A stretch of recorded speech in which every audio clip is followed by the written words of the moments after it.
오늘 하나님께서 우리에게 주신 말씀은 시편 23편 1절부터 6절까지의 말씀입니다. 우리 한 절씩 교독하겠습니다. 여호와는 나의 목자시니 내게 부족함이 없으리로다.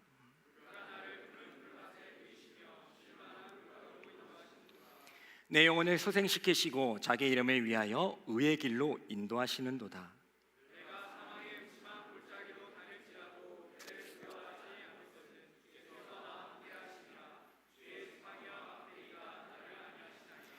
주께서 내 원수의 목전에서 내게 상을 차려주시고 기름을 내 머리에 부으셨으니 내 잔이 넘치나이다.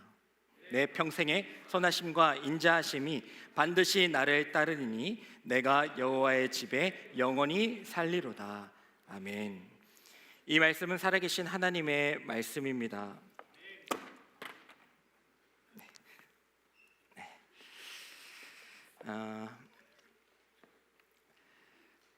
하나님의 인도하심을 우리는 늘 꿈꾸며 살아갑니다. 하나님께서 우리를 삶을 인도해 주실 것이다 라는 믿음을 가지고 살아가는 것이 하나님의 자녀 또 백성들의 특권이기도 합니다. 그런데 하나님의 인도하심을 받는다는 것이 무엇을 의미할까요? 하나님의 인도하심을 받는다 얼핏 생각하면 그냥 하나님이 우리보다 조금 앞서가시면서 이리 오라 말씀하시면서 우리가 그것을 뒤따라가는 것으로 우리가 생각할 때가 많이 있습니다. 완전히 틀린 것은 아니지만은 하나님의 인도하심은 좀 더 깊은 차원의 무언가가 있지 않는가 우리는 성경을 통하여서 확인을 할 수가 있게 됩니다. 우리의 인생은 처음부터 끝까지 하나님의 인도하심 가운데 있다는 것을 우리는 알아야 됩니다. 때로는 우리가 힘들 때만, 또 어려울 때만, 문제에 봉착했을 때만, 해결할 수 없을 때에만 하나님의 인도하심을 구하는 경우가 종종 있는데 그게 아니에요. 우리의 삶 전체를 하나님께서는 인도해 주고 계시다라는 사실을 우리가 분명히 믿을 수 있기를 원합니다. 그래서 내가 믿음이 없을 때에도, 내가 교회 나오지 않았을 때에도 하나님께서는 여러분들의 삶을, 우리의 삶을 인도해 주고 계셨다라는 거예요. 그 나중에 이제 돌아와서 이제 우리가 안 믿고 있다가 나중에 이제 믿게 되어서 주님을 알게 되었을 때 그 하나님의 인도하심을 우리가 알게 되었을 때 말씀을 통하여서 또 설교를 통하여서 찬양을 통해서 알게 되었을 때 우리가 크게 감격하지 않습니까? 내가 믿음을 갖지 않고 있을 때에도 하나님께서 나를 인도해 주고 계셨구나. 그렇기 때문에 내가 믿음 없는 상태에서 지금 믿음이 있는 상태로 올 수 있었던 것은 하나님께서는 나의 믿음 있음과 없음과 관계없이 나를 붙잡고 인도해주고 계셨었구나라는 것을 우리가 분명히 깨닫고 믿고 또 신뢰하며 살아갈 수 있기를 간절히 축복합니다. 그래서 올해의 삶만 봐도 여러분들의 많은 문제들이 있고 어려움이 있고 또 앞으로 걱정된 많은 일들이 있지 않습니까? 하지만 지금까지 인도하신 하나님께서 지금도 여러분들을 인도하고 계시고 내년에도 내후년에도 내가 눈을 감는 그 순간까지 하나님께서는 우리의 삶을 인도해 주신다라는 그 믿음과 확신과 결단을 가지고 살아갈 수 있기를 축복합니다. 완전히 다른 인생이 되는 거죠. 완전히 다른 인생이 되는 거죠. 내가 혼자 가는 것 같았는데, 나 혼자인 것 같았는데 하나님께서 나와 함께하고 계셨다라는 사실을 알게 될 때에 전혀 다른 인생을 살 수가 있고 새 힘을 얻을 수가 있는 것입니다.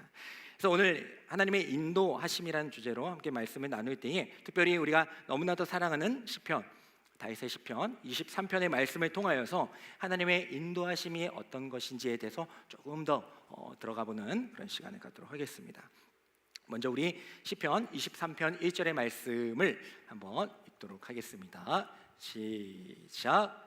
여호와는 나의 목자시니 내게 부족함이 없으리로다. 아멘. 아멘. 시편 23편 하나님께서 우리에게 주신 말씀입니다. 여호와는 나의 목자시니 내게 부족함이 없으리로다. 인도하다라는 이 단어의 그 히브리어 원어를 보게 되면 나할이라는 원어를 사용하고 있습니다. 그래서 이 인도하심에 대해서 우리가 좀 더 알아가기 위해서 이 원어를 조금 살펴보기를 원하는데요. 몇 가지의 뜻이 있습니다. 대표적으로 첫 번째의 뜻은 바로 안내하다라는 뜻을 가지고 있어요. 우리가 여행을 갔을 때에 물론 내가 잘 아는 길이면은 내가 알아서 가겠지만 모르는 길은 가이드에 우리가 안내를 받아서 가게 되지 않습니까? 그때 이제 우리 안정감을 누리게 되죠. 하지만 중요한 것은 그 가이드도 가이드 나름이라는 거죠.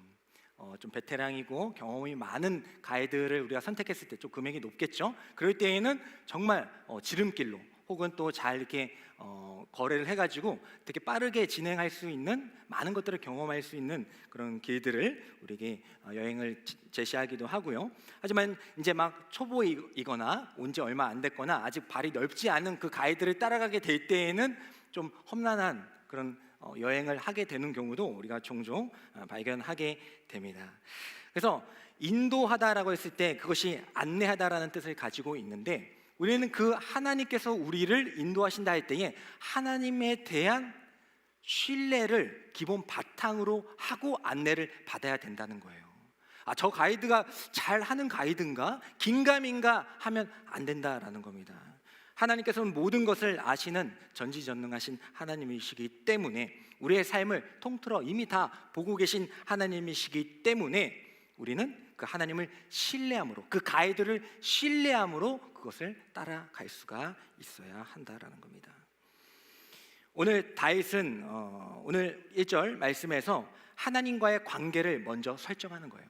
하나님께서 나의 삶을 인도해 주시는데 그 전에 하나님과의 관계를 먼저 설정하는 겁니다. 제가 늘 말씀드렸지만은 뭐 빌 게이츠가 있고 뭐 스티븐 잡스 돌아가셨지만 뭐 엄청난 부자가 있지만 저랑 아무런 관계가 없어요. 그들이 아무리 능력을 가지고 똑똑한 지식과 경험이 있다 해도 뭐 저랑 뭐 연락할 방법도 없고 저랑 뭐 관계가 없습니다. 그러면 아무런 소용이 없는 거예요.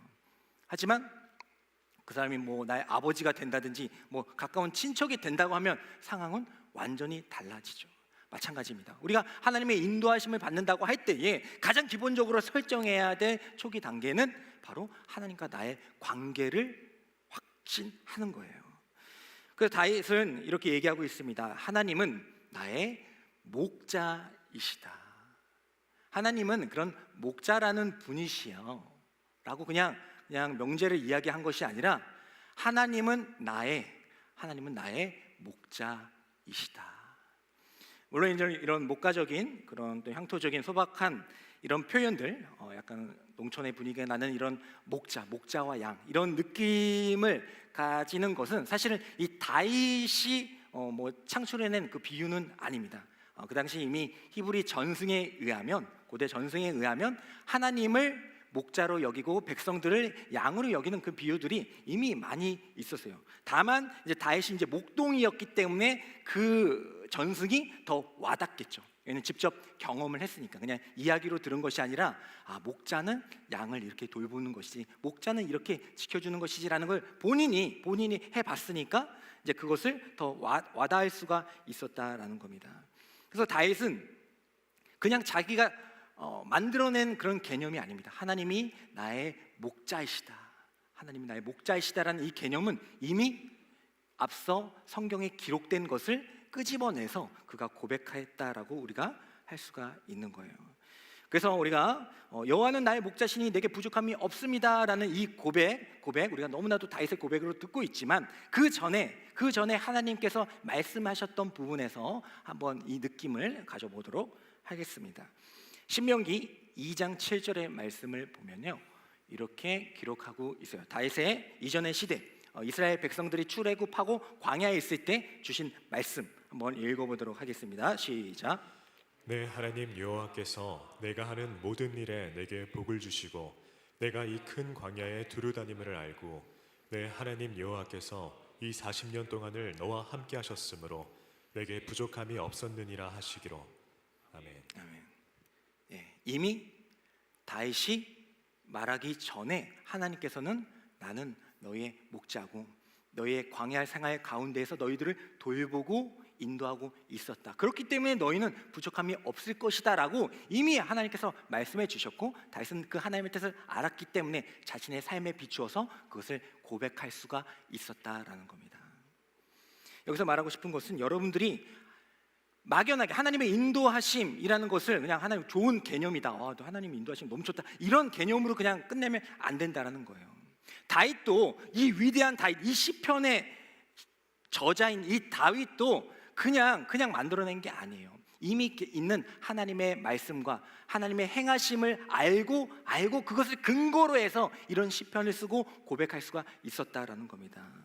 그렇기 때문에 여러분들도 마찬가지로 하나님의 인도하심을 구하고 있다면 그냥 막연하게 하나님 인도해 주십시오, 하나님은 나의 인도자이십니다 라고 고백하는 것이 아니라 분명한 하나님께서 행하셨던 그 일, 출애굽 시에도 하나님께서 이스라엘 백성들을 인도해 주셨고 다윗이 목동일 때에도 그를 인도해 주셨던 그 하나님을 나는 알고 있습니다. 저는 그 하나님을 이 성경을 통해서 알고 있어요. 그리고 그 하나님이 이제는 나의 목자가 되기를 원합니다라는 그 근거를 가지고 하나님의 인도하심을 바랄 수 있기를 소망합니다. 그럴 때에 이제 여러분들이 목동은 아니지만 하나님이 이렇게 인도하시는 걸 봤잖아요. 이스라엘 백성들을 그 광야 생활 40년의 생활 가운데 인도하셨다는 것을 우리가 배웠잖아요. 알았잖아요. 다윗이 뭐 여러 광야도 갔다가 뭐 쫓기기도 했다가 뭐 아굴람에도 갔다가 막 우리가 다 배웠지 않습니까? 그런 다윗의 그 모습들을 통하여서 그 하나님이 이제는 나의 목자가 되어 주실 것이다라는 것을 믿게 될 때에 이제 여러분들의 삶 가운데에서 하나님의 인도하심이 드러나고 발견되고 신뢰하게 될 줄 믿습니다. 그런데 이제 우리가 하나님께서 우리의 목자가 되어 주신다라는 것이 그래도 다윗은 3000년 전의 이야기인데 너무 오래된 거 아닙니까? 할 수가 있기 때문에 하나님께서는 이제 우리에게 예수 그리스도를 보내어 주신 거예요. 그리고 예수님께서 이 땅에 오신 겁니다. 그 예수님께서 뭐라고 하셨어요? 요한복음에 나는 선한 목자다라고 얘기를 하셨죠. 2000년 전에, 3000년 전에 다윗에게도 얘기하셨지만은 2000년 전에도 천년 단위로 나는 선한 목자다라고 말씀해 주셨다라는 겁니다. 그리고 나서 마태복음 28장 19절부터 20절의 말씀에 보면은 예수님께서는 이렇게 말씀하여 주십니다. 내가 너희의 목자인데 그렇기 때문에 너희들에게 말하고 싶은 것이 있다. 우리 마태복음 28장 19절부터 20절의 말씀 읽겠습니다. 시작. 그러므로 너희는 가서 모든 민족을 제자로 삼아 아버지와 아들과 성령의 이름으로 세례를 베풀고 내가 너희에게 분부한 모든 것을 가르쳐 지키게 하라. 볼지어다 내가 세상 끝날까지 너희와 항상 함께 있으리라 하시니라. 아멘. 예수님께서 이거는 이제 지상 명령이라고 하는데 예수님께서 이 땅 가운데 오셨어요. 이 땅 가운데 오셨을 때 그것을 임마누엘이라고 했잖아요. 근데 임마누엘의 뜻이 뭐예요? 하나님께서 우리와 함께 하신다라는 뜻을 가지고 예수님이 오셨단 말입니다. 그리고 이제 오셔서 그 십자가의 사역을 감당하시고 이제 가셨잖아요. 가시면서 하신 말씀이 이겁니다. 내가 하나님이라는 분이 너희와 함께 한다라는 그 임마누엘의 이름을 가지고 이 땅 가운데 오셨어요. 그리고 이제 사역을 마치시고 가실 때에도 뭐라고 말씀하고 계십니까? 내가 세상 끝날까지 너희와 항상 함께 있으리라. 그러니까 하나님께서는 우리의 인도자가 되어주시고 안내자가 되어주실 때에 우리와 함께 하여 주시는 분이라는 겁니다. 함께 하시는 분. 오셨을 때도 얘기하셨고 그 3000년 전에 다윗에게도 말씀하셨고 그 3500년 전에 아브라함에게도 말씀하시고 내가 어디로 가든지 함께 하겠다 말씀하셨잖아요. 그리고 2000년 자꾸 까먹으니까 예수님이 오실 때도 함께 하신다. 그리고 가실 때도 함께 하신다. 가셨으니까 이제는 모르겠네. 그래도 2000년이 지났는데 가셨으니까 함께 하시는 거 맞아요? 할까봐 또 이렇게 말씀해 주셨습니다. 우리 사도행전 1장 8절의 말씀, 예수님께서 마지막으로 하신 말씀 한번 읽어보도록 하겠습니다. 시작. 오직 성령이 너희에게 임하시면 너희가 권능을 받고 예루살렘과 온 유대와 사마리아와 땅끝까지 이르러 내 증인이 되리라 하시니라. 아멘. 아멘. 예수님이 올라가실 때에 그래 이제 너희들이 알아서 해라 하고 올라가신 게 아니라고 했죠. 올라가실 때 누구를 보내셨어요? 그렇죠. 성령님을 보내어 주셨잖아요. 그 성령님을 보내어 주시면서 하신 말씀은 뭐예요? 너희들에게 이제 성령님이 임하게 되면 봐봐, 내가 너희와 함께하기 위해서 이 땅 가운데 왔어. 그리고 이제 십자가 사역을 마치고 이제 나는 올라갈 거야. 그래도 나는 너희들과 함께 할 거야. 난 너희들의 영원한 인도자야. 내가 갔다고 해서 내려갔다고 해서 올라갔다고 해서 너희들을 떠나는 것이 아니야. 너희들의 삶이 어떤 상황에 있을지라도 나는 너희와 함께하는 인도자야 말씀하셨고, 올라가셨을 때에 이제는 우리는 어떡합니까? 그 주님이 이제 올라가시면 이제는 우리는 어떡합니까? 라고 할 때에 이 말씀을 하신 거죠. 오직 성령이 너희에게 임하시면 너희가 권능을 받고 이리저리 해서 내 증인이 되리라 말씀하셨어요. 내 증인, 여기 내 증인 누구예요? 예수님을 이야기를 하는 겁니다.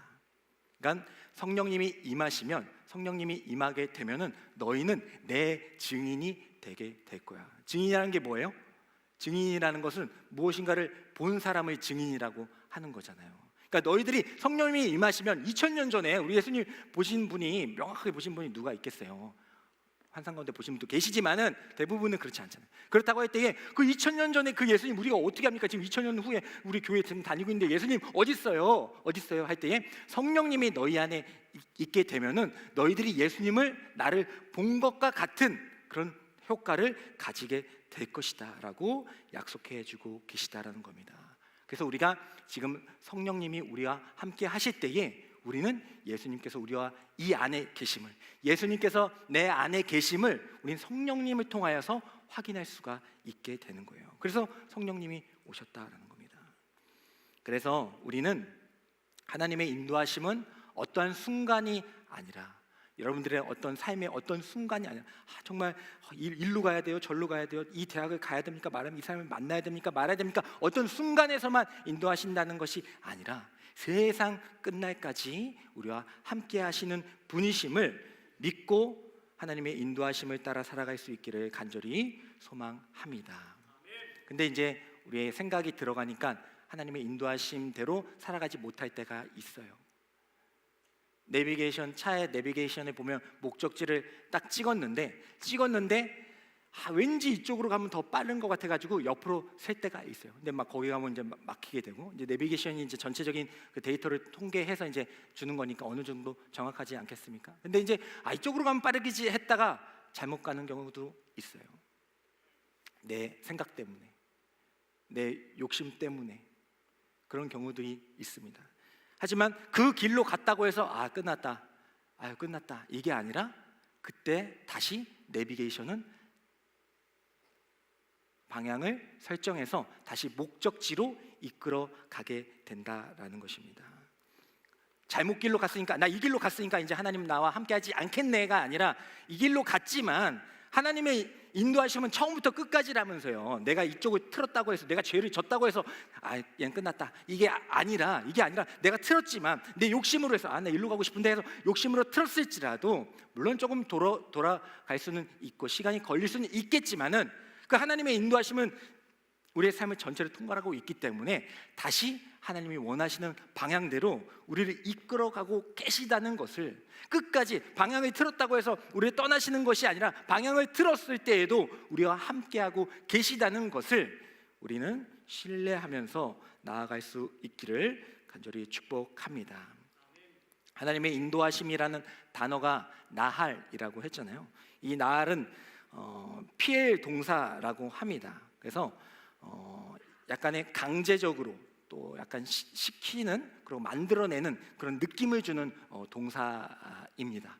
그래서 하나님의 인도하심이라는 것은 그냥 하나님께서 나를 이끌어 가시는구나, 난 이대로 그냥 따라간다 이게 아니라 하나님의 인도하심 피해 동사이기 때문에 우리를 강제적으로 만들고 시키는 그런 역할을 한다고 했잖아요. 그래서 그 대상에게 그 동사가 가해지게 될 때에 그 대상이 어떠한 상태로 바뀌어 나가는 것을 이제 피해 동사라고 하는데, 하나님의 인도하심은 그냥 내가 이 상태로 그냥 따라간다라는 것이 아니라 하나님의 인도하심 가운데에서 내가 하나님을 신뢰하게 될 때에 내 마음과 생각과 태도가 바뀌어 간다라는 사실을 우리가 믿고 신뢰할 수 있기를 축복합니다.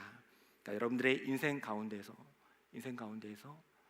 이게 하나님의 인도하심이 맞나라는 생각이 들 때도 있겠지만은, 내가 죄를 지어서 이쪽으로 틀었다고 해서 이제 끝났다라는 생각이 들 때도 있겠지만은, 그 순간에도 하나님께서는 나와 함께 하시며 거기서도 다시 갈 수 있는 길을 내시는 분이시다, 우리 놓지 않으시고 함께 하시는 분이시다라는 그 사실을 분명히 믿고 올해 잘 마무리하시고 또 내년에도 그 믿음을 가지고 살아갈 수 있기를 축복합니다. 두 번째는 하나님의 인도하심에는 채움이 있다라는 거예요. 우리 시편 23편 2절의 말씀을 한번 보도록 하겠습니다. 읽겠습니다. 시작. 그가 나를 푸른 풀밭에 누이시며 쉴만한 물가로 인도하시는도다. 아멘. 아멘. 우리가 좋아하는 말씀입니다. 나하레, 인도하심이 나하레로 있잖아요. 그 나하레 두 번째 의미는 먹이를 주다라는 뜻을 가지고 있어요. 딱 맞네요. 2절 하나님께서는 우리에게 푸른 풀밭에 풀을 뜯게 하시고 쉴만한 물가, 사실 쉴만한 물가이지만 정확한 표현으로는 잔잔한 물가를 이야기를 합니다. 그러니까 푸른 풀밭이라는 것은 막 억새가 있고 막 이렇게 들쑥날쑥한 그런 풀이 있는 곳이 아니라 아주 연한 풀이 있는, 아주 양들이 먹기에 딱 좋은 그런 풀밭을 이야기를 하고 있어요. 쉴만한 물가는 잔잔한 물가인데 우리가 물을 먹을 때 뭐 우리는 괜찮지만 이렇게 떠서 먹으면 돼. 양들은 엄청 센 그런 물이 흘러갈 때 먹기가 힘들어요. 때로는 또 고여있는 물을 먹을 수도 있겠지만 그 고인 물들은 좀 위험할 수도 있고 이미 오염될 수 있기 때문에 위험합니다. 그때에 이 잔잔한 물가, 시냇물처럼 졸졸졸 흘려서 먹는 데에 전혀 지장이 없는 가장 좋은 상태의 그 물가로 하나님께서는 우리를 인도하여 주신다는 겁니다. 우리를 그렇게 채워 주신다는 거예요. 그때에 우린 이런 생각을 조금 할 수 있겠죠. 하나님께서 우리를 쉴만한 물가로 인도해 주시고 또 잔잔한 물가로 인도해 주시고 아주 먹기 좋은 그런 풀밭으로 인도해 주시는구나. 그럴 거면 이왕이면 주실 거면 어차피 먹여 주실 거면 입에다 먹여 주시지. 좀 뜯어가지고 우리가 뭐 쑥 캐듯이 좀 뜯어가지고 어차피 주실 거라면서요. 그러면 이렇게 좀 뜯어가지고 여기 앞에 우리한테 양들한테 소염을 주듯이 그렇게 주시지. 그러면 뭐 좋잖아요. 잔잔한 물가도 뭐 가는 것도 좋지만은 그 물 이렇게 뭐 대야 같은데 퍼가지고 우리한테 그냥 먹여 주시지. 그렇게 생각할 때가 많이 있지 않습니까? 그리고 그렇게 기도할 때도 많이 있지 않습니까? 하지만 이 말씀을 보게 되면 하나님께서는 푸른 풀밭으로 인도하시고 잔잔한 물가로 인도하신다라고 말씀해주고 계세요.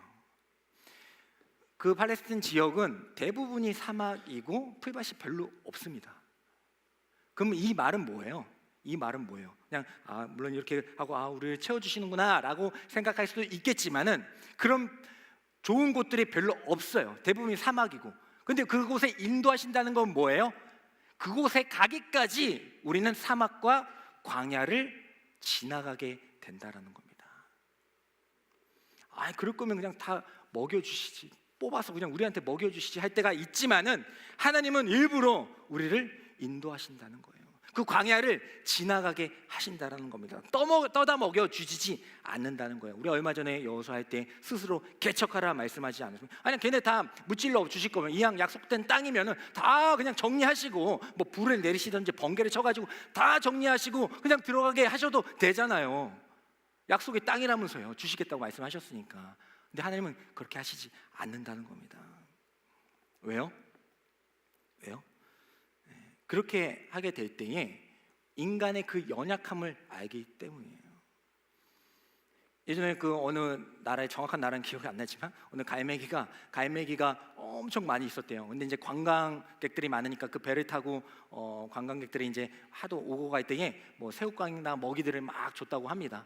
그러니까 이제 이 갈매기들이 배에 그렇게 우리나라도 그렇죠. 갈매기들 뭐 배에 그렇게 따라다니면서 이제 먹이를 먹었다고 합니다. 근데 그렇게 해서 몇 년 뒤에 관광이 끊어지니까 그 많은 갈매기들이 다 죽었다고 합니다. 많이 그 개체수가 줄어들었다고 해요. 왜요?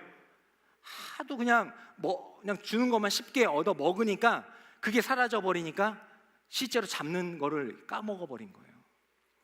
여러분들 동물원 가보면 누가 제일 좋아요? 곰돌이 푸가 제일 좋죠. 누구예요? 몰라요? 푸바오 몰라요? 네. 어쨌든 동물원에 가면은 귀여운 동물도 막 있죠. 하지만 엄청 사나운 동물들도 있잖아요. 그죠? 사자, 호랑이. 만약에 여러분들이 산에 등산길에 갔는데 호랑이가 저기 딱 100m 앞에 딱 있다. 그럼 어떻게 돼요? 그냥 얼어붙죠. 얼어붙죠. 아마 뭐 그런 표현이 있긴 하지만 어쨌든 얼어붙을 겁니다. 얼어붙으면서 막 그럴 겁니다. 그죠? 근데 동물원에 있는 사자 보고 두려워한 적 있으세요? 있어요?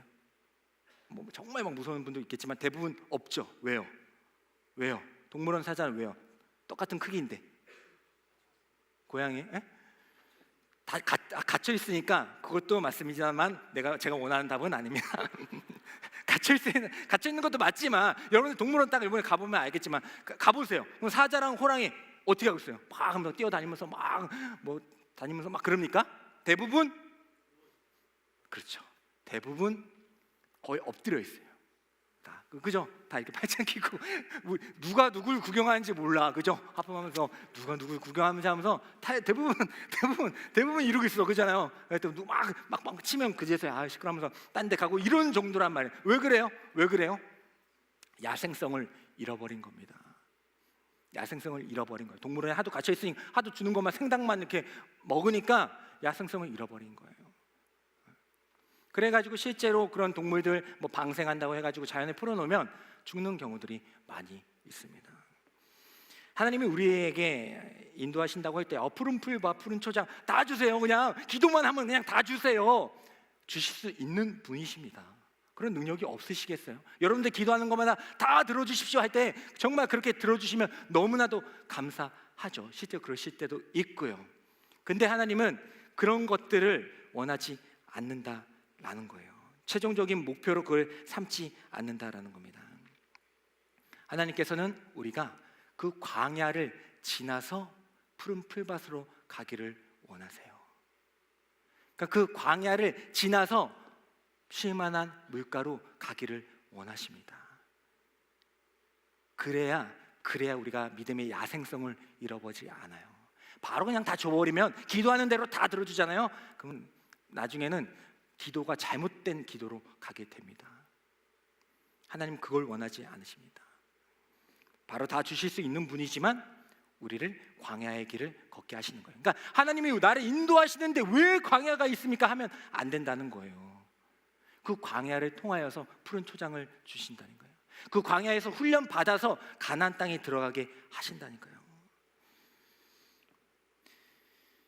노벨상을 수상한 신경과학자 존 오키프라는 그 교수가 런던 대학에서 쥐를 가지고 실험을 했습니다. 미로, 우리 막 미로 같은 거 있잖아요. 미로 해놓고 쥐를 딱 해가지고 지로가 지로가 아니고 쥐가 미로를 막 가요. 막 가면 이제 뭐 치즈도 막 먹었다가 이 치즈는 누가 옮겼을까 막 하다가 뭐 벽에 부닥쳤다가 여긴 아니 함정이네 하면서 막 갑니다. 그리고 결국에 어떻게 돼요? 탈출하잖아요. 이제 그 실험을 계속해서 반복하게 하게 됐습니다. 이제 이 실험은 그 쥐의 해마체, 우리의 뇌의 그 저장소 기관인데 그 해마체에 대한 그 실험이었습니다.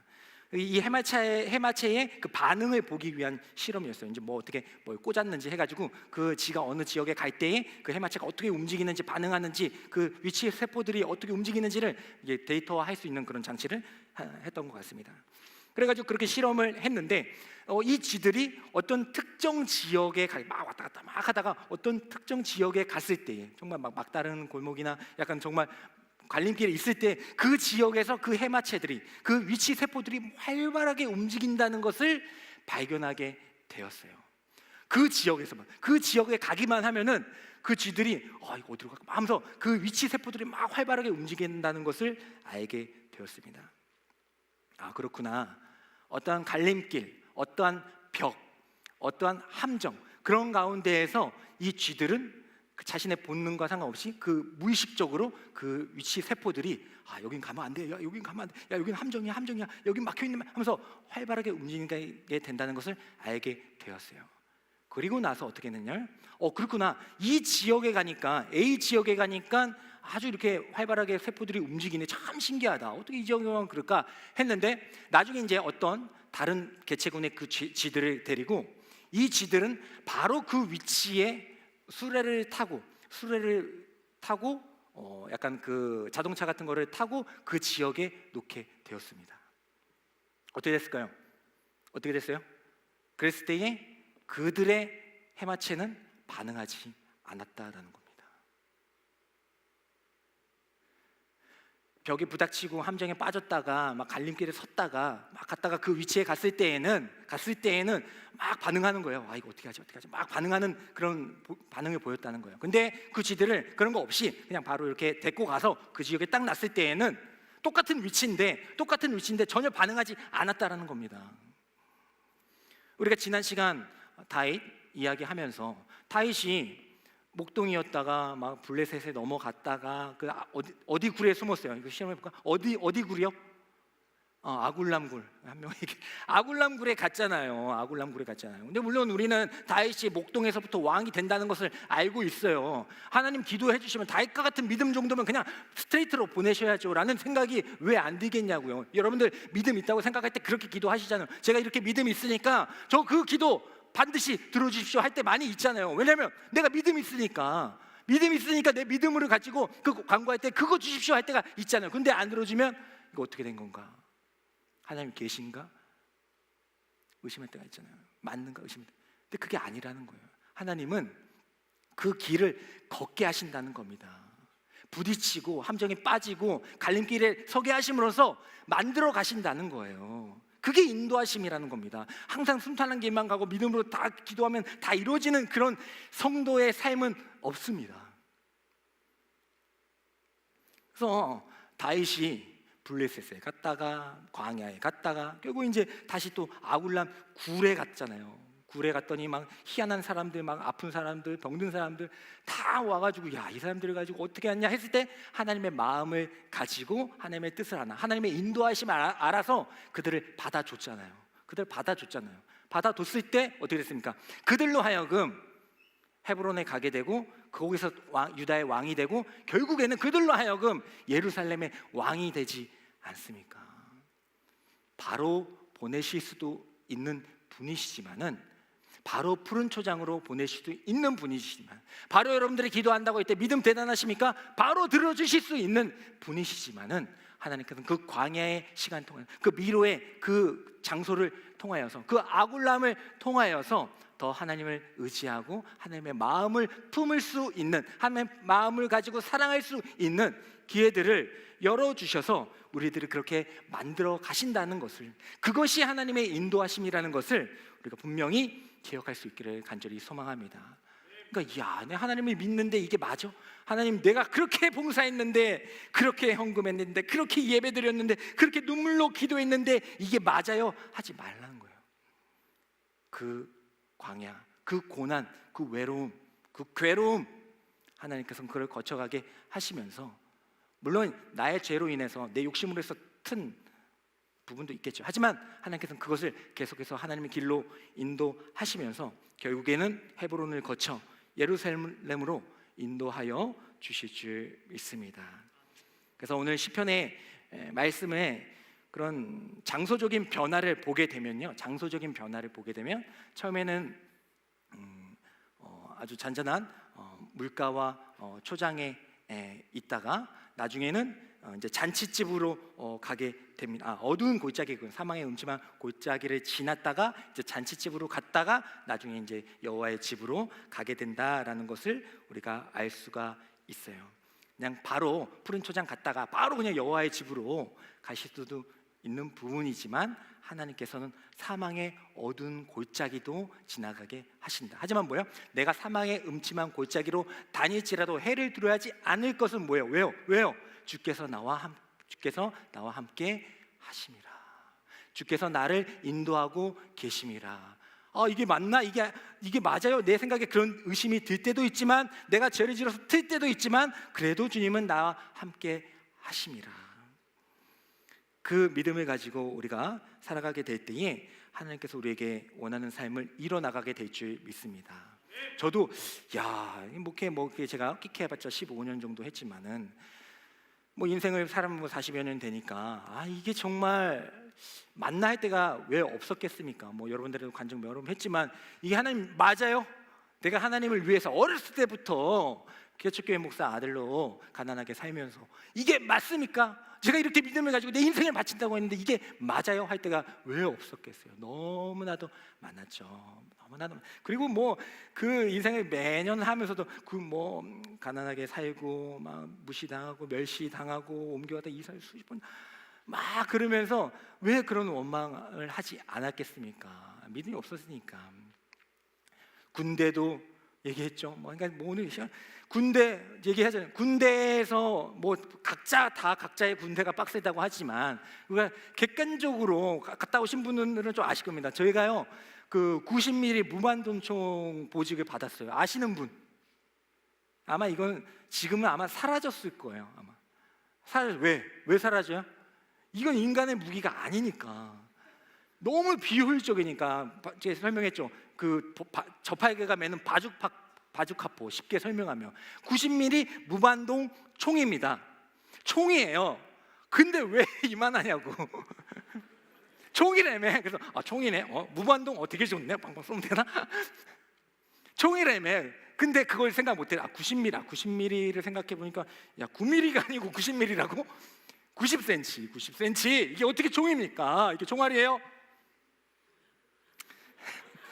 제가 왜 하나님을 원망하지 않았겠습니까? 아니, 나 그 신학생이었어요. 신학생이면 뭐 어디 가야 돼요? 군종 가야죠. 군종. 군대. 내가 억울해서 군대에도 교회가 있단 말입니다. 그러면은 많은 여러분들 훌륭한 믿음의 청년들이 있지만 그래도 나는 신학생인데 그럼 신학생을 군종을 시켜주셔야죠. 맞잖아요. 제가 뭐 억지 부리는 거예요? 제가 억지예요? 맞잖아.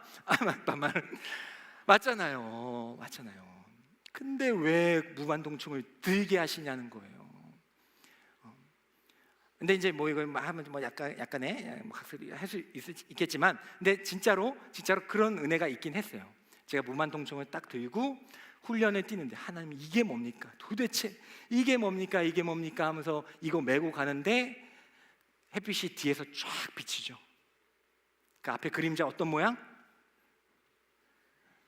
이렇게 메고 가는데 바주 밖에 면서 엄마 이게 뭡니까? 이게 맞아요? 하나님 이거 맞냐고요? 이거 뭐예요? 푸른 초장 이거 맞냐고요? 하면 가는데 뒤에서 햇빛이 쫙 비쳤더라고요. 무슨 그림? 십자가 그림. 십자가 이렇게 있으니까 바주 보면. 그래서 이제 저는 그때 조금 이제 위로를 받았다라는 말씀을 드리는 겁니다. 우리가 뭐 이 이유도 정말 얘기해봐 끝도 없어. 그러면 뭐 끝도 없어. 하나님께서 이해하지 못할 그런 길을 인도하실 때도 있어요. 근데 지나놓고 보니까요, 그 모든 길들, 저 군대 이야기 평범하게 그냥 갖다가 뭐 그냥 총 쏘다가 군대 했다? 그럼 저는 여러분들이 이런 얘기를 못했을 거예요. 근데 나는 군대 얘기만 나면 뭔가 막 화가 나면서 뭔가 막 누구한테 막 얘기해주고 싶은 그런 마음들이 있어요. 근데 난 너무 감사해요. 왜냐면 내 앞으로 설교를 계속 얼마나 많이 하겠습니까? 근데 그때 이 울분과 이 감정을 엄청 표현할 수 있다는 것이 너무 감사해요. 그렇잖아요. 그 군대에서 그냥 땡까땡까하면서 막 이렇게 지냈으면 할 얘기가 없어.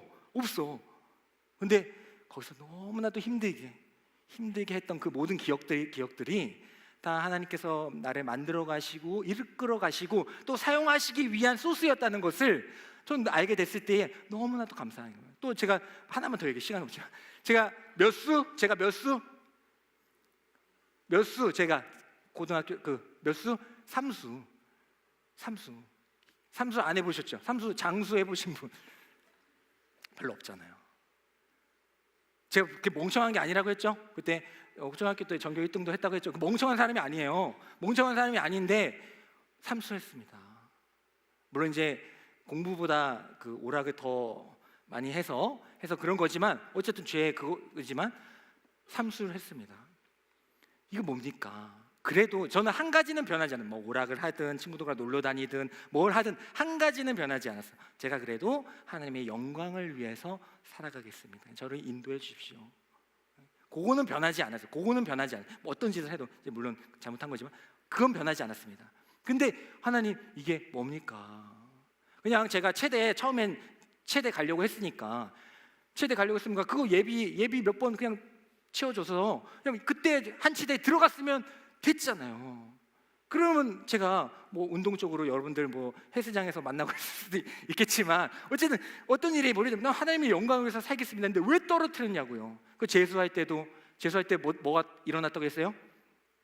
월드컵 2002년 월드컵이 왜 그때 있어가지고 왜 또 공부 핑계인가요? 어쨌든 해가지고 왜 삼수를 하게 하셨습니까? 했을 때에 이제 나중에 이제 그렇게 해가지고 이제 신학대 이제 삼수할 때 신학대에 들어가게 됐어요. 하나님 부르셔 들어가게 됐을 때에 제가 처음 맡았던 부서, 물론 아동부도 맡았지만 그 이후에 맡았던 부서가 뭐였어요? 재수생반. 재수생반을 맡은 거예요. 재수생반을 흔치 않아요. 우리 한국 교회에서 재수생반을 운영할 수 있는 교회가 많지 않습니다. 몇 개 안 돼요. 한 몇 개 안 돼요. 근데 그 중에서 하다가 그 역할을 맡게 된 거예요. 재수라는 그 시기가 얼마나 힘든지 여러분들은 모를 겁니다. 하신 분은 아실 거예요. 어떤 얘기가 들리고 막 가기도 싫고 만나기도 싫고 그런 상황이에요. 하지만 그 친구들 왔을 때 진짜 저 처음 여러분들이 왔을 때도 한번 이렇게 저 지켜봤잖아요. 그 친구들은 비교할 수 없어요. 이미 나를 보지도 않아. 지금 본인들의 삶에 갇혀 있어가지고 엄마가 와라서 오긴 했는데 갇혀 있어가지고 내 얘기 들을 생각도 없어요. 하지만 제가 재수했습니다 했을 때 막 문이 딱 열리는 거죠. 반이 딱 열려. 그리고 제가 삼수까지 했습니다 했을 때 그냥 바로 정리되는 겁니다. 뭐 어떤 말이 필요해요. 어떤 말이 필요합니까? 근데 내 마음을 아시겠구나. 저분은 우리의 마음을 좀 아시겠구나. 주님의 인도하심은 우리가 측량할 수가 없다는 겁니다. 지금 여러분들이 어떤 어려움과 고난과 역경 가운데 있을지라도 반드시 그 모든 것들로 하여금 여러분들을 더욱더 성장시켜 주시고 사용하게 하여 주실 줄 믿습니다. 그 자리에서 안주하라는 게 아니에요. 안주하라는 얘기가 아닙니다. 목사님 지금 얼마나 힘든지 아시죠? 거기서 그렇게 아무렇지도 않게 그냥 쉽게 이겨내라는 얘기도 아니에요. 힘들고 어렵고 진짜 변하지 않을 것은 알아요. 그런 현실이 있는 것도 알고요. 하지만 하나님께서 우리의 삶을 전체적으로 인도하시고 다 알고 계신다면 푸른 초장으로 반드시 인도하시는 분을 우리가 아브라함을 통해서 다윗을 통하여서 우리가 알게 되었다면 우리 또한 그 하나님의 나의 목자를 모시는 그 순간 그 삶은 변하지 않을지라도 우리는 바뀌어가게 되는 줄 믿습니다. 그게 인도하심이에요. 여러분들의 삶을 어디로 갑자기 꽁충 뛰어넘어가지고 어디로 올려놓는 게 인도하심이 아니라 여전히 그 자리 있지만 하나님은 나의 목자이기 때문에 나는 부족함이 없습니다 라고 고백하는 순간 그 자리가 하나님이 원하시는 인도하심의 자리가 되는 줄 믿습니다. 마지막으로 세 번째로 하나님의 인도하심에는 목적이 있어요. 목적이 있습니다. 우리 시편 23편 3절의 말씀을 읽겠습니다. 시작. 내 영혼을 소생시키시고 자기 이름을 위하여 의의 길로 인도하시는도다. 아멘.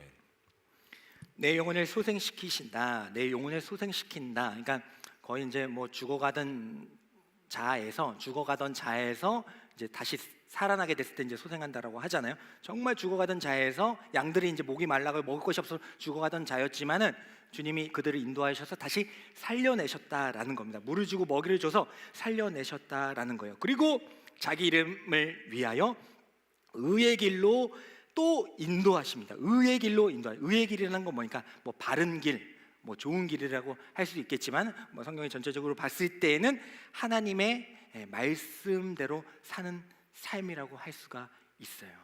그러니까 하나님은 우리를 살리신 다음에 하나님이 원하시는 삶, 그게 뭐예요? 말씀대로 사는 삶이잖아요. 그 삶으로 인도하신다는 겁니다. 살려내가지고 원상복귀로 가는 게 아니에요. 원상복귀로 끝나는 게 아닙니다. 죽어가던 자를 다시 살려가지고 원상복귀, 자 이제 알아서 가, 이게 아니에요. 살려내신 다음에 여기 말씀의 자리로 의의 길로 인도하신다는 거예요. 죽었다가 살아나서 이제 살았으니까 이제 내 마음대로 사는 것이 아니라 죽었다가 살아나면 이제는 하나님의 말씀대로 주님이 원하시는 삶을 살아가도록 인도하신다는 겁니다. 어떻게든.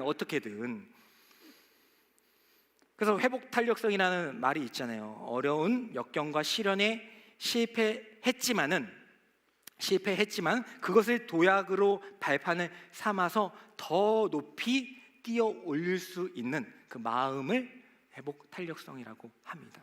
그냥 여기서 그냥 건져내는 정도가 아니라 이 건져내는 그 힘을, 탄력성을 이용해서 의의 길로 인도하여 주시는 분이시다. 그걸 우리가 알아야 됩니다. 여러분들 문제가 해결됐어요? 고난에서 벗어났어요? 아, 다행이다, 감사합니다로 끝나면 안 된다는 거예요. 거기서 더 가셔야 돼요. 어디로? 내 욕심대로, 내가 가고 싶은 대로, 그게 아니고 의의 길로. 아, 나를 회복시켜 주셨구나. 왜요? 아, 하나님의 말씀대로 살아갈 수 있는 기회를 주셨네요. 내가 아프고 힘들었는데 나를 건강하게 해주셨구나. 아, 감사합니다. 이게 아니라, 그러면 이 건강함, 이 손과 이 발을 가지고 주님의 몸과 마음이 돼서 이제는 다른 사람을 위해서 돕겠습니다. 안아주겠습니다. 그 자리에 그 사람이 있는 곳 땅끝까지 저도 가겠습니다. 거기까지 가셔야 된다는 거예요. 주님이 그러한 길로 인도하신다는 거예요. 여기 계신 분들 어디로 갈 생각 하지 마세요. 어디로 갈 생각 하지 마십시오. 하나님은 여러분들 끝까지 쫓아가셔가지고 하나님의 말씀대로 살아갈 수 있도록 만들어 가실 거예요. 이 약 맞을 거 빨리 맞고 빨리 정신 차려서 하나님의 뜻 가운데 그 말씀 안에서 살아갈 수 있게 되기를 축복합니다. 그런데 이제 자기 이름을 위하여 의의 길로 인도하신다. 자기 이름을 위하여. 뭐 하나님 자기 이름 내려고, 하나님 그러셔도 괜찮아요. 하나님은 그러셔도 괜찮습니다. 자기 이름을 위하여, 내기 위하여. 자, 자기 이름, 하나님의 이름 뭡니까? 1절에 나와요. 하나님의 이름 뭐예요? 1절에 목자는 이제 비우고, 하나님의 이름 뭐예요? 하나님의 이름 여호와. 자신의 이름을 내기 위하여 의의 길로 인도하신다. 뭐야, 우리를 자기 이름이 내기 위해서 우리 이용하시는 거야? 뭐야, 이렇게 생각할 수 있겠지만 하나님의 이름이 뭡니까? 여호와. 하나님의 여호와잖아요. 여호와라는 뜻이 뭐예요? 여호와라는 뜻이 뭐예요? 그 여호와를 이제 헬라어로 바꾸게 되면 이에수스입니다. 이에수스. 이것을 많이 들어봐. 여호와를 헬라어로 바꾸게 되면 이에수스예요. 이에수스. 빨리 해볼까요? 이에수스. 뭐 떠오르는 게 없어요? 예수님. 이거 농담 아니고 웃기려고 한 거 아니에요? 웃기려고 한 거 아닙니다. 실제로 여호와는 헬라어로 번역되면 이에수스, 예수를 가리키고 있습니다. 예수를 가리키고 있어요. 그 이름을 위하여 우리를 의의 길로 인도하신다라는 거예요. 열왕기상 14장 21절에 보게 되면 하나님께서는 그 성전을 지으실 때 이렇게 그 성전에 두고 이제 이렇게 표현을 하십니다. 한번 읽겠습니다. 시작. 여호와께서 자기 이름을 두시려고 이스라엘 모든 지파 가운데서 택하신 성읍 예루살렘에서 17년 동안 다스리니라. 아멘. 네, 뭐 여러 가지 내용이 있지만 중요한 것은 뭐냐? 자기 이름을 두시려고 택하신 성읍, 예루살렘 성읍. 그러니까 그 안에 이제 성전을 얘기하는 겁니다. 그러니까 이 성전은 하나님께서 자기 이름을 두기 위해서 택하신 곳이라는 겁니다. 이 성전이 하나님이 자기의 이름을 두기 위해서 택하신 곳이라는 거예요.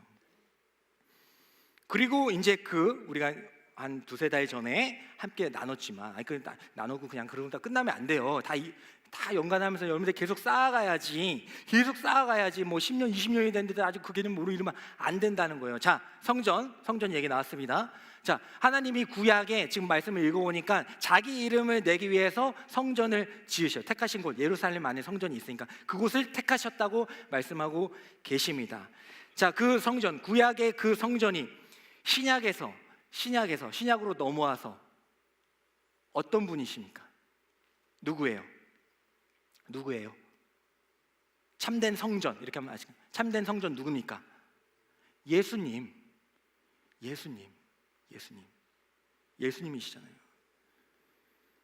구약에서 하나님이 나는 여호와라는 뜻이 내가 너희를 이제 구원한다라는 뜻이잖아요. 구원한다라는 뜻입니다. 그 뜻이고 이제 예수님도 그 뜻이에요. 하나님께서 우리를 구원하신다는 뜻이 예수고 여호와예요. 그러니까 내가 내 이름을 두기 위해서 그 성전을 택한 거야. 이건 뭐예요? 내가 너희들을 구원하기 위해서 이 성전을 구약에 만들었단다. 그리고 이제 그거를 진짜 완성체이신 참된 성전, 이 예수님을 너희한테 보내었어. 그럼 똑같은 거예요.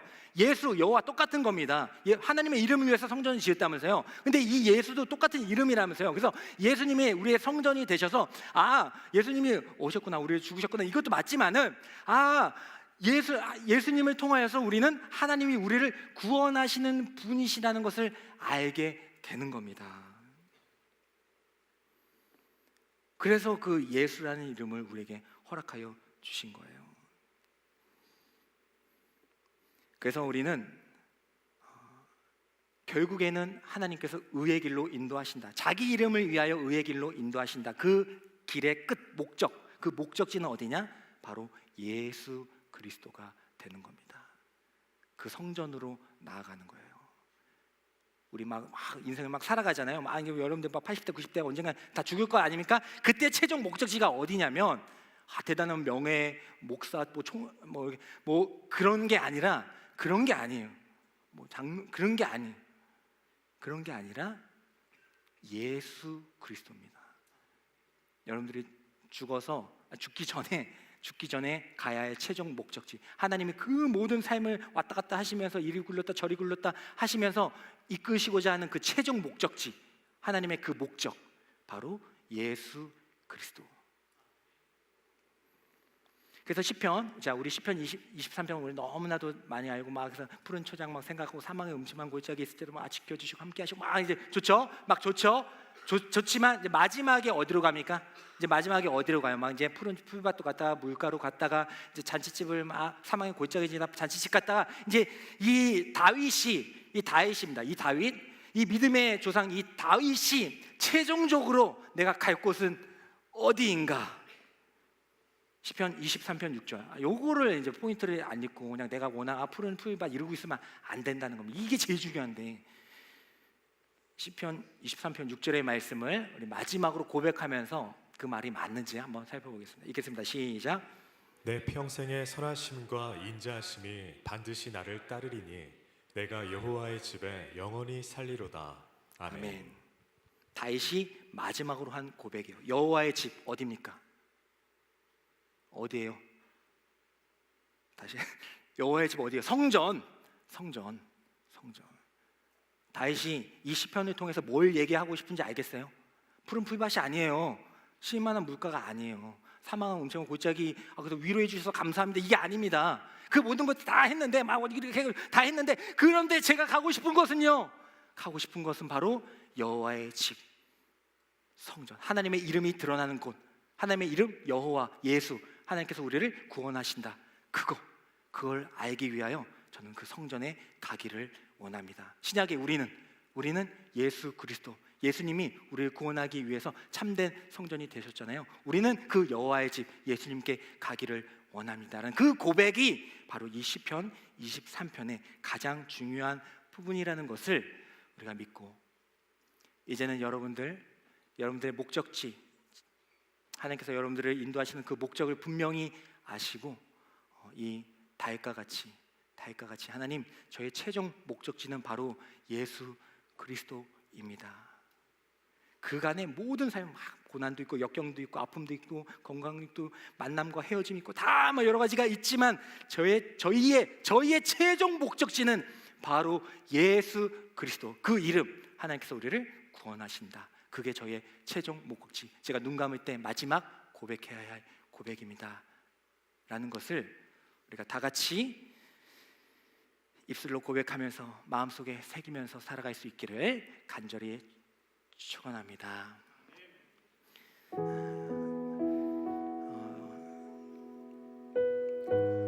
너무 쉽게 생각하지 않겠습니다. 여러분들의 삶을 제가 다 알지는 못하지만, 아무리 신방을 많이 하고 그래도 어떻게 다 알겠습니까? 하지만 이 중에서 정말 죽기까지 갔던 분들도 계셨어요. 근데 하나님이 건져내셨어요. 저 때문이 아니라 우리 공동체를 통하여서 정말 죽고 싶고 놓고 싶었는데 공동체에서 잡아주고 안아주고 받아줘서 저 다시 올 수 있었습니다.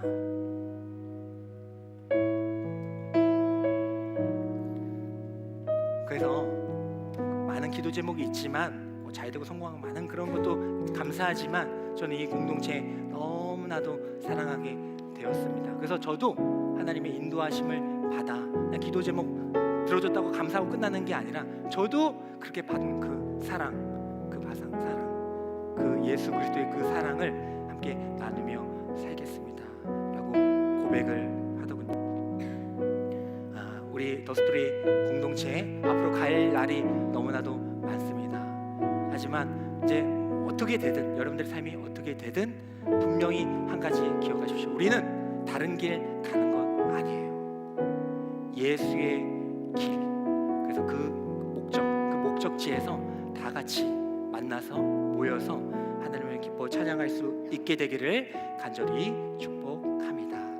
우리 다 같이 일어나셔서 결단했으면 좋겠습니다. 우리 찬양의 가사대로 안개가 가려진 그런 삶이 있을지라도 분명히 빛을 비춰주시는 그 주님에 따라 그 예수의 길을 끝까지 걸어가겠습니다 라는 결단 함께 하기를 간절히 소망합니다.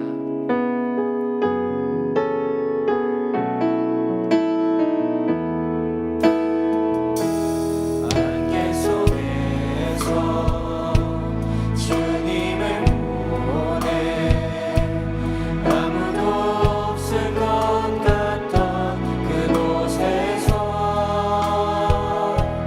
손 내미셔서 나를 붙드네 길 곳으로 져가던 그곳에서 주 말씀하시네 내 손 잡으라고 내가 곧 길이요 진리 생명이니 나 그 길을 보내 주 예비하신 곳 다른 길로 돌아서지 않으리 예수의 길 그 좁은 길 나는 걷네 주 손잡고 그 무엇도 두렵지 않네 주님 주신 약속 내게 있으니 세상의 길 그 험한 길 승리하는 성령으로 그 무엇도 바라지 않네 저 하늘에 내 소망 있으니 주 말씀하시네 주 말씀하시네 내 손 잡으라고 내가 곧 길이요 진리 생명이니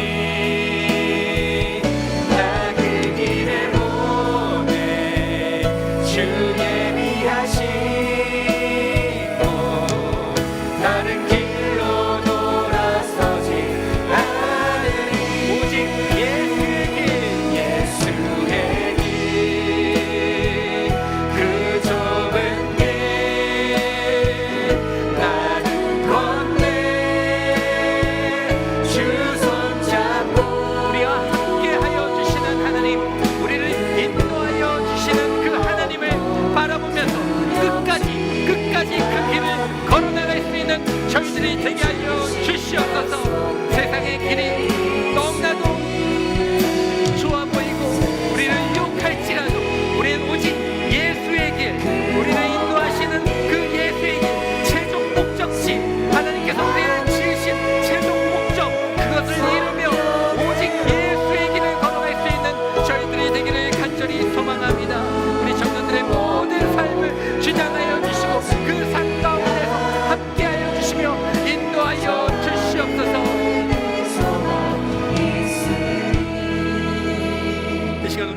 기도하며 나아갈 때에 우리의 길에 함께 하시는 주님, 우리의 목자가 되어 주셔서 우리를 훈련시켜 주시고 연단시켜 주시는 그 하나님을 찬양하기를 소망합니다. 광야의 삶 속에서도 모든 것이 푸른 초장과 잔잔한 물가로 갈 수 있는 과정임을 신뢰하게 하여 주시고, 그 광야 가운데에서도 하나님을 기뻐하며 찬양하며 신뢰하며 하나님의 인도하심을 바라며 살아갈 수 있는 저희들이 되게 하여 주시옵소서. 좁고 그 험한 길, 그 예수의 길 결코 녹록지 않습니다. 그 좁고 그 험한 길, 하지만 예수님께서 가신 그 길이기에, 주님께서 가기를 원하시는 그 길이기에 끝까지 손잡고 나아갈 수 있는 우리 더스토리 공동체가 되게 해달라고 우리 주님을 의지하며 끝까지 부르짖며 나가겠습니다. 주여, 주여, 주여, 주여. 하나님 아버지 감사합니다. 아버지 하나님께서 우리 더스토리 공동체를 이곳 가운데 불러주신 것은 결코 우연이 아닌 줄 믿습니다. 하나님의 계획이시고 하나님의 예비하신 줄 믿습니다. 그 예비하신 그 길을, 그 예수의 길을 끝까지 걸어나갈 수 있는 저희들이 되게 하여 주시옵소서. 지치고 낙망하고 연약하고 원망하고 불평할 때 그때마다 푸른 초장과 신선한 물가로 인도하여 주셔서 우리를 채워주시는 그 하나님, 아버지 그 광야의 길을 걸어갈 때도 나의 모든 광야의 삶이 푸른 초장과 신선한 물가로 인도하시는 최종지 예수 그리스도를 향한 그 과정임을 분명히 깨닫고, 지금부터라도 지금 이 순간에도 앞으로도 주님께서 나의 삶을 인도하고 계시다는 그 사실, 그 진리를 결코 잊어버리지 않고 마음속에 새겨 살아갈 수 있는 저희들이 되게 하여 주시옵소서. 아버지 하나님, 아플 때가 있고 힘들 때가 있고 낙망할 때가 떨어질 때가 있고 무너질 때가 있고 망할 때가 있지만은 그것들마저도 하나님의 인도하신 가운데 과정임을 고백할 수 있는, 신앙 고백할 수 있는 달과 같은 자들이 되게 하여 주시옵소서. 그 아들람을 통하여서 정말 가고 싶지 않은 그 아들람을 통하여서 그 자리에서 하나님의 사람들을 보이게 하시고 만나게 하여 주셔서 하나님의 나라를 이루시고야 마시는 그 하나님의 지경과 그 예비하심과 그 구하심, 하나님 나와 함께 하심을 아버지 기억하며 살아갈 수 있는, 오히려 찬양하며 살아갈 수 있는 저희들의 삶이 되게 하여 주시옵소서. 아버지 하나님께서 우리에게 보여주신 그 길, 그 예수 여호와 예수의 길, 그 예수의 길을 끝까지 걸어나갈 수 있는 저희들이 되게 하여 주시옵소서. 주여 말씀하여 주옵소서. 예수의 길, 예수의 길, 그 좁은 길, 다 같이 손잡고 주님과 함께 걸어가는 것입니다. 주님과 함께 우리가 어디에 있든지, 안개 속에 있을지라도, 막혀 있을지라도, 미로 같을지라도, 함정에 빠져 있을지라도 그 자리, 그 아들람의 자리에서 우리의 영적인 해마침을 반응하게 하시고 하나님을 찬양하게 하시고 하나님의 나와 함께 하신다는 것을 기억해내게 하시는 그 해마, 영적인 그 해마침, 주님께서 나와 함께 하신다는 것을 저장하고 기억할 수 있는 영적인 반응 해마침을 주님께서 허락하여 주시옵소서. 성령님도 말씀하시는 것은 나다가십니다. 예수 그리스도입니다. 우리 안에 주님께서 함께하고 계심을 우리 성령님을 통하여서 확신하고 증거할 수 있는 주님이십니다. 우리 마지막으로 고백합시다. 예수의 길 끝까지 목적지를 향해 가겠습니다. 예수의 길, 그 좁은 길 나는 건네 주님과 함께 두 손 잡고 그 무엇도 두렵지 사망의 심한 골짜기에 있을지라도 주께서 나와 함께 하시니라. 내가 세상 끝날까지 너희와 함께 하시니라. 온 여대와 사마리와 땅 끝까지 이르러 내 증인이 되리라. 너희 가슴 속안에 그 마음 안에 예수가 있음을, 함께하고 있음을 증명하여라, 증거하여라. 무엇도 바라지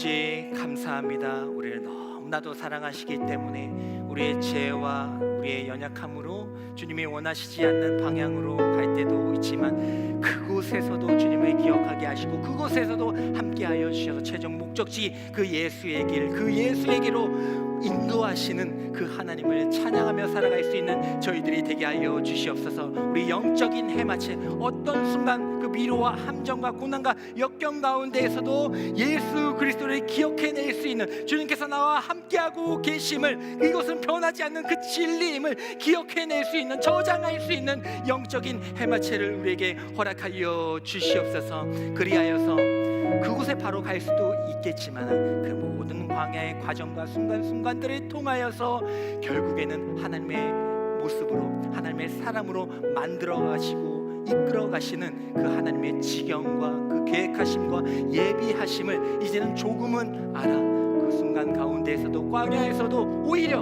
하나님을 찬양할 수 있는 달과 같은 자들이 되게 하여 주시옵소서. 우리 도스리 공동체 하나가 돼야 됩니다. 서로가 서로를 중보하고 기도하는데 하나가 돼야 됩니다. 이제 개편하게 되었습니다. 마음에 안 맞거나 또 성향이 안 맞는 사람이 있을 수 있어요. 하지만 목적지가 같아. 목적지가 같아. 그런 것 때문에 그런 시간이 없습니다. 지금 회복시켜주고 구원해 주셔서 회복 탄력성으로 의의 길 말씀대로 살아가야 되는데 거기서 왜 그러고 있어요? 그런 시간이 없어요. 아까워. 그런 마귀의 유혹에 흔들리지 마십시오. 내년에 오직 예수만 바라보면서 예수의 마음을 가지고 예수의 손과 발이 되어서 도와주는데 그 생명, 아까 죽으려고 했던 그 생명 찾아내서 살려내십시오. 그러면 하나님이 여러분들이 이 세상의 대통령이 되고 이 세상에 어떤 거를 한 것보다 그 형제를 사랑하는 마음으로 구원한 것을 가장 기뻐하신다는 그 진리를 알고 하나님을 사랑하고 그 형제를 사랑하며 우리 도스의 공동체를 만들어 나갈 수 있기를 간절히 축원하며 기도합니다. 그런 공동체가 될 줄 믿습니다. 예수 그리스도의 이름으로 기도드립니다. 아멘. 지금은 우리가 어디를 가든지 땅 끝까지 우리를 쫓아오셔서 다시 예수의 길, 그 십자가의 길을 걷게 하시는 예수 그리스도의 은혜와 지금 죽을 것 같은 상황 가운데 있을지라도 내가 독생자 예수, 이 세상과 바꿀 수 없는 그 아들을 너희한테 보내주면서 내가 너희들을 얼마나 사랑하는지를 말씀하여 주시고 확신시켜 주신 하나님 아버지의 사랑과 우리 안에 예수가 있음을, 예수 그리스도가 살아있음을 분명히 알게 하시는 성령 하나님의 감화교통하심이 이 자리에서 예배드리고 있는 모든 성도들의 머리 위에 그들의 삶과 그들의 일터와 가정과 기도 제목 위에 어디선가 하나님을 찾고 있는 죽어가는 그 청년들을 위해 지금부터 영원까지 함께하여 주시기를 간절히 축원하옵나이다. 아멘.